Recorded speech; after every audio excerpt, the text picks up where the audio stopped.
Hi, welcome to Miss Richardson's U.S. History 5-Minute Lectures. This information will be U.S. Notes 2.14, Hoover, Too Little, Too Late. It includes information aligned with the third section on your Unit 2 study guide. Now remember, you control this lecture. Pause when you need, write down your questions, and re-watch if you need to. And make sure you're using your study guide to help you take your notes. Section number 3, Unit 2. Let's go ahead and get started. As I mentioned in the last set of notes, life for the average American in the Great Depression got harder and harder as time went on. Many Americans blamed Hoover for their misfortune, or at least for not doing anything to stop it from getting worse. The reality of American life in the Great Depression was something no one had seen before in the United States. Our lives had always been better, and now suddenly things were getting much, much worse.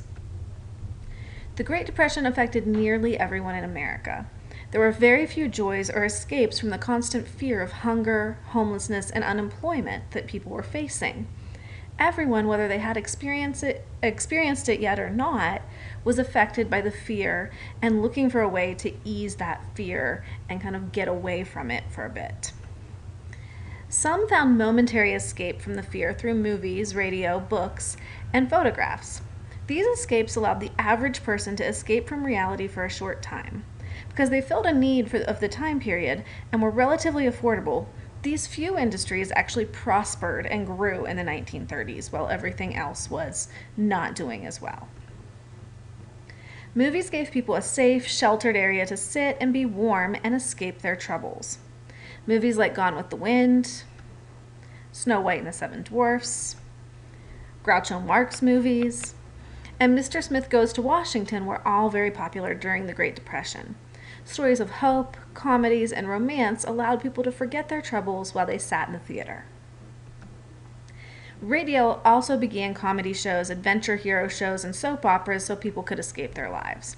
Comedians like Jack Benny and George Burns gained in popularity, as did shows like The Green Hornet with the hero, The Lone Ranger, and Guiding Light, the very first soap opera that has the longest run ever. Also, there were many artists, authors, and photographers who gained popularity during the time. People like John Steinbeck, William Faulkner, Grant Wood, who painted American Gothic, this picture here that you've probably seen, and Dorothea Lange, who did Migrant Mother, this very famous photograph of the 1930s, all became really popular. While you may only know a few of the names, you probably recognize the work of the ones that you didn't know the names of. So while these escapes let people feel better for a short time, there was still incredible pressure on President Hoover to fix the reality of life in America. Hoover developed a plan to help get Americans out of the Great Depression. This plan focused on voluntary efforts by industries to stop unemployment. Business owners promised not to close any more businesses and not to lower wages anymore. If businesses stayed open and kept wages high, workers would make the money needed to pay bills, support their families, and to buy goods. So things would get better. Unfortunately, as the Depression worsened, business owners actually backed out of their promises. Because it was voluntary, there was no way to force the businesses to keep their word. Hoover also created a public works program in which the government would finance building projects. The most famous of these building projects is probably the Hoover Dam on the Arizona-Nevada border. It was started in 1931 to employ men in the U.S. And give them jobs. So while this helped ease the hardship of the Great Depression for a few, it was not nearly enough. The program was too small, there wasn't enough money put into it, and so it didn't make a difference for the vast majority of Americans, and it didn't fix the economic problems. So the only real way to fix the economic issues was to massively increase government spending. Hoover refused to do this because he feared doing so would delay the recovery even more. So as you could probably guess, Hoover's plans angered most Americans. As the Depression continued with no help from their elected officials, Americans became resentful and angry. So by 1931, we actually had open revolt happening in America. We had hunger marches across the country, marching to DC, showing that people were starving and needed food. It didn't change a lot, but many Americans sympathized with these people. We had a farmers' revolt. Some farmers actually deliberately destroyed their crops. They were trying to create a food shortage, which would raise food prices. What they actually ended up doing was just creating food shortages. Prices stayed low, and this actually hurt the American public even more.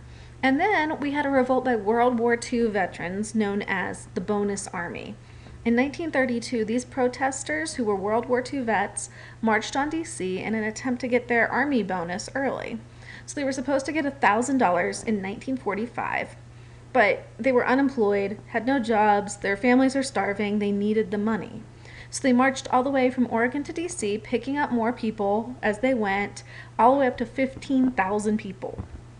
They lived in Hoovervilles in DC, and they were hoping to meet with President Hoover, who refused to meet with them. The police actually forced them out of the city, so all the media coverage for this really gained more anti-Hoover sentiment against Hoover because of the way these Army veterans had been treated. So America was ready for a new president. In the election of 1932, they were going to get one. So this is the end of Notes 2.14. I hope you learned something, and I will see you in class with your questions.